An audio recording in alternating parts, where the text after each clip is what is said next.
pertama sekali oleh Dinas Pendidikan Aceh itu ya merekrut ya beberapa orang guru yang mudah dijangkau dengan tempat, karena kegiatannya itu pada saat itu ya di Dinas Provinsi Aceh. Yang sementara ini mungkin juga ya mungkin saya sendiri juga tidak mengetahui bahwa adanya tenaga-tenaga yang sudah ya pernah direkrut dan sudah pernah dilakukan kegiatan yang serupa. Ini apa yang memang kita kaitkan dengan apa yang menjadi saran Pak Junaidi itu memang sangat baik. Sebab nantinya hasil penyusunan modul yang ada di provinsi ini itu nantinya akan dilakukan uji coba di daerah-daerah. Ya terhadap ya fasilitator daerah. Kalau memang itu ada, nanti boleh diberi informasikan yang jelas. Mungkin oleh pihak dinas bisa melakukan suatu pendekatan dengan mereka di masing-masing kabupaten kota nantinya, sehingga nantinya mungkin mereka bisa dilibatkan dalam TOT di kabupaten kota. Yang seterusnya juga nantinya mereka dapat berperan langsung kalau memang mereka guru adalah keterlibatan langsung nantinya dalam rangka kegiatan penyampaian kepada para siswa-siswa yang ada di masing-masing sekolah yang ada di masing-masing kabupaten kota. Ini saya rasa sungguh sangat mendukung terhadap kelancaran daripada program kegiatan ini. Itu tidak salahnya. Cuma tinggal saja mungkin memberikan informasi yang jelas kepada pihak Dinas Pendidikan dalam hal ini. Terutama sekali di pihak Dinas Provinsi, nanti melalui Dinas Provinsi mungkin diteruskan ke Dinas Kabupaten Kota, di mana guru ini berada, pada sekolah mana, sehingga nanti dapat diberikan masukan dan dapat diinput mereka sebagai ya tenaga atau peserta yang terlibat dalam kegiatan tersebut nantinya. Saya rasa itu sungguh sangat membantu. Intinya sekarang bagaimana Pak Junaidi bisa memberikan informasi ini kepada tim penyusun sehingga mereka tahu kepada di mana harus mendapatkan informasi tersebut. Nah, satu lagi sebelum kita jeda sejenak Pak Jul, nah apakah stressing yang ingin ditekankan dari adanya modul ini pada kegiatan ekstrakurikuler atau memang di internal kelas itu sendiri? Khususnya bagi siswa sekolah menengah atas SMA dan MA, ini penekanannya ini pendidikan pengurangan risiko bencana ini penekanannya pada kegiatan ekstra. Jadi melalui kegiatan-kegiatan ekstra itu penyampaian terhadap materi-materi ini. Baik ya menyangkut dengan ruang lingkup pengetahuan kebencanaan secara umum maupun juga ruang lingkup kebencanaan secara khusus sesuai dengan masing-masing kondisi daerah yang telah disampaikan tadi. Jadi untuk tingkat SMA ini kita tidak integrasikan dalam mata pelajaran, tetapi kita laksanakan pada kegiatan-kegiatan ekstra. Karena di tingkat SMA ini banyak sekali kegiatan-kegiatan ekstra yang bisa dikembangkan ya uji coba dan implementasi daripada kegiatan-kegiatan pengurangan risiko bencana. Sehingga mereka bisa bertindak lanjut dalam kegiatan tersebut. Baik, sebelum ke Pak Aziz kita break sejenak, ada beberapa informasi yang akan lewat. Pemirsa tetap bersama kami akan segera kembali tentunya setelah beberapa informasi berikut.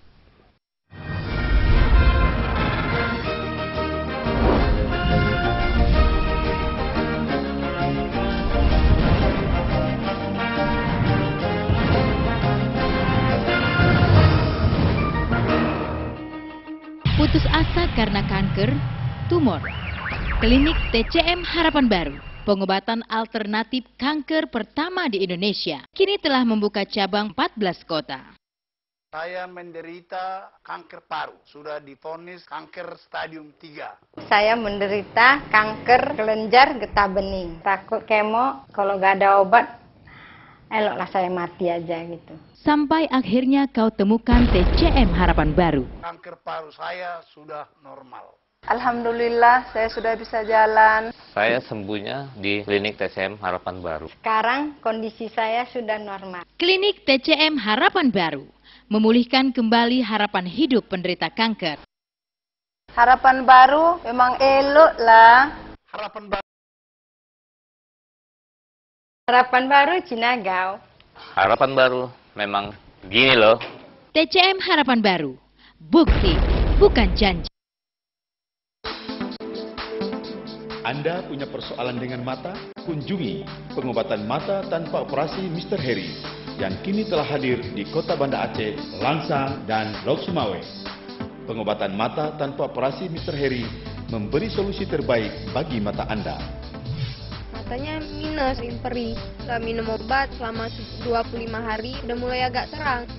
Hasil pemeriksaan saya katarak, saya dengar pengobatan katarak tanpa operasi. Mr. Hari sekarang ini sudah banyak ubah.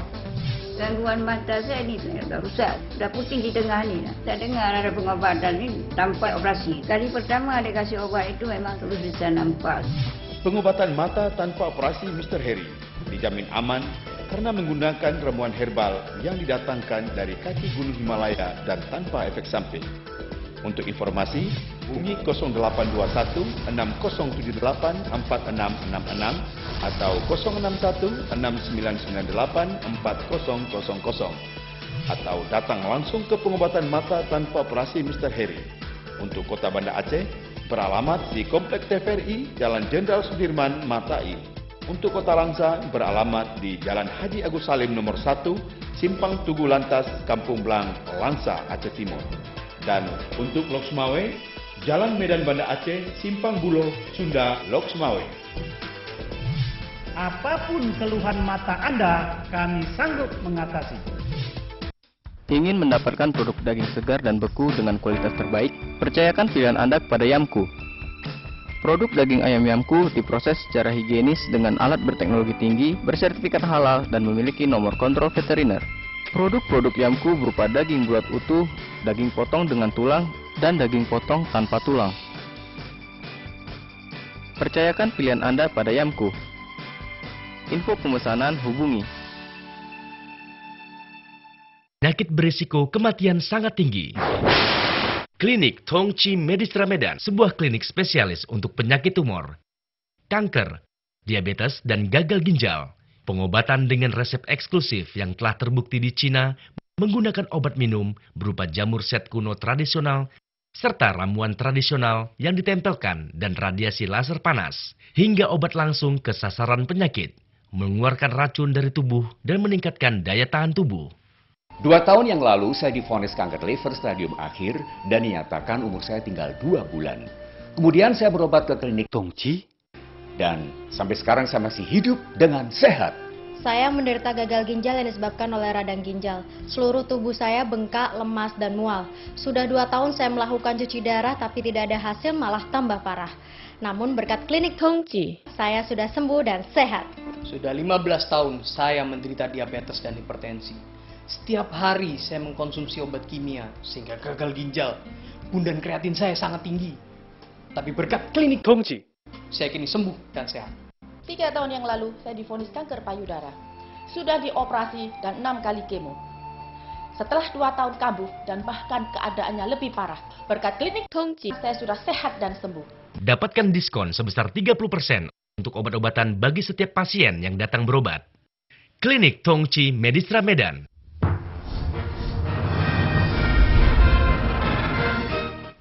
Terima kasih pemirsa, Anda masih bersama kami dalam talk show yang kita masih membahas tentang integrasi pendidikan kebencanaan pada jenjang pendidikan menengah ke atas. Dan bagi Anda yang ingin berpartisipasi silakan di 0651 41773 atau di 45868. Saya ke Pak Aziz lagi. Pak Aziz, ini beberapa usulan dari Pak Junaidi tadi. Kira-kira apa yang bisa dikomentari? Terima kasih kepada Pak Junaidi. Mungkin beliau itu salah satu dari tim yang telah disusun, yang telah direkrut oleh Red Cross, NGO Red Cross di Aceh Barat, yang mana NGO itu mungkin juga menyusun suatu schedule itu bagaimana ketahapan itu kesiapsiagaan. Nah, mungkin begitu beliau pindah ke Aceh Besar, kita tidak tahu lagi bahwa beliau itu ada salah satu yaitu ke dalam tim kebencanaan. Nah, mungkin nanti juga lewat tim kita nanti juga akan kita panggilkan beliau, sehingga apa yang telah beliau dapatkan di NGO dulu, kurikulum baik pengetahuan yang udah dia dapatkan dalami, nanti juga kita akan bisa suruh integrasikan kepada kurikulum yang lain. Terima kasih kepada Pak Junaidi sekali lagi. Mungkin masukan dari Pak Junaidi untuk mendata ulang itu guru-guru di Aceh Barat. Kita setelah mendata.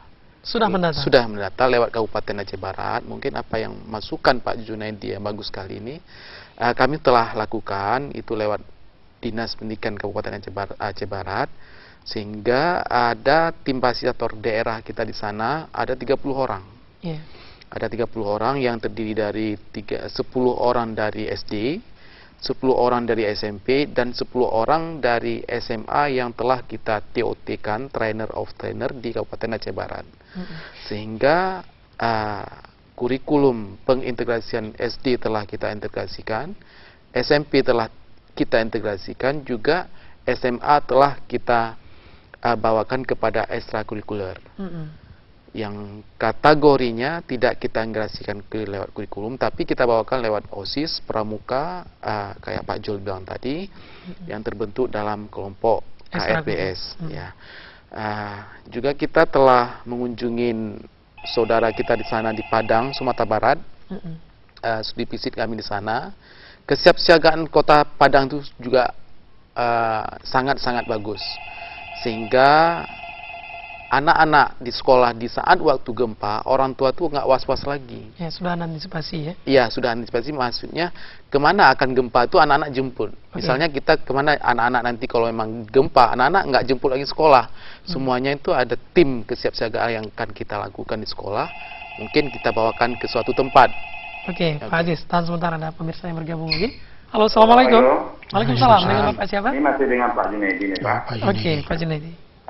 Kebetulan tadi mungkin ada sedikit informasi ya, khususnya Pak Aziz. Tapi saya belum kenal banyak nih sama Pak Aziz. Terima kasih nih pada 3 narasumber dan juga kepada nih pewawancara TVRI. Kalau menurut saya Pak, itu di setiap sekolah SD di Jalan Pahlawan itu kalau nggak salah ada sekitar 4 orang tuh Pak. Nah, kalau Bapak katakan tadi 10 orang, saya rasa itu lebih kalau di KSD Pak. Ada khususnya Johan Pahlawan itu setiap sekolah itu ada, mungkin bisa didata kembali. Karena saya rasa kalau untuk di kita berdayakan kembali yang sudah ada itu, mungkin seandainya memang ada training itu tidak dari nol lagi Pak ya, bisa dikembangkan. Itu cuman informasi sementara Pak. Kalau di SD itu Johan Pahlawan itu ada Pak, setiap SD Pak. Karena saya barusan juga menelpon kawan, saya tanya apakah masih ada modul kemarin, beliau ingin mengecek kembali itu. Khususnya di SD Negeri Percontohan kemarin ada 4 orang kami, kemudian udah pindah-pindah, sekarang tinggal kalau nggak salah itu 2 orang lagi Pak, di SD Negeri Percontohan. Mungkin di situ juga dapat informasi. Mudah-mudahan ya apa yang kita inginkan itu untuk kemaslahatan umat tentang kebencanaan, khususnya tentang gempa bumi dan banjir ya, bisa terlaksana dengan baik itu. Terima kasih Pak. Oke, Pak Junaidi. Mohon diri. Assalamualaikum warahmatullahi wabarakatuh. Waalaikumsalam. Ya. Kembali Pak Aziz, walaupun Pak sampaikan Pak Junaidi memang pada sekolah-sekolah SD ya, dan memang yang kita siapkan hari ini modul pada jenjang menengah ke atas atau SMA. Bisa ditambah lagi mungkin Pak? Saya juga mengucapkan apresiasi kepada Pak Junaidi sekali lagi, yang mana kepeduliannya terhadap Aceh Barat itu sangat tinggi. Yang mana juga Aceh Barat itu salah satu akan rawan sama dengan Kota Banda Aceh. Juga Aceh Jaya juga akan rawan di pinggiran pantai barat. Kita di Aceh Barat telah kita integrasikan sehingga tutor kita ada di sana, ada di KW 16, ada di Samatiga. Kalau nggak salah saya itu ada di sekolah SD 27 tutor kita, ada di SD Percontohan kayak Pak Junaidi bilang, ada di SD 14 Melabuh, juga ada di SD 1 Melabuh. Itu namanya mungkin semuanya data ada pada kita di kantor, tidak bisa kita bawakan.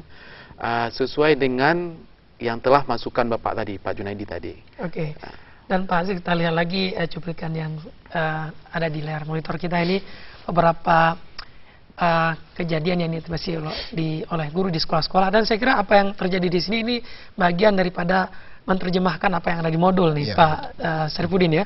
Bahwa hal yang sama diatur dalam modul sehingga guru-guru ini mempraktekkan apa yang telah mereka dapatkan di modul tersebut. Nah, kalau kita lihat kembali kepada katakanlah mekanisme peruncunan modul dan juga materi yang sudah diatur dalam modul. Kalau boleh kita tahu bersama sebenarnya bagaimana awalnya Pak Jul proses pembahasan modul ini dilakukan sehingga ada sebuah keinginan memang ini menjadi sebuah referensi oleh seluruh SMA yang ada di Aceh dan tidak lagi melakukan pendekatan pencegahan kebencanaan berdasarkan persepsi mereka, tapi ada persepsi yang diatur oleh pemerintah, ada modul yang resmi. Dan apakah modul-modul yang dibuat hari ini juga menghimpun berbagai tata cara yang ada oleh LSM-LSM atau lembaga-lembaga internasional yang punya konsep yang sama, Pak Syarifuddin? Dalam penyusunan modul ini, itu tentu saja seperti yang sudah diuraikan Pak Jo tadi, diawali dengan suatu perencanaan yang bagus dari Dinas Pendidikan. Dia merekrut dulu para penulisnya, kemudian dibicarakan. Setelah dibicarakan, kemudian ada konsultannya. Jadi konsultanlah yang memberikan inspirasi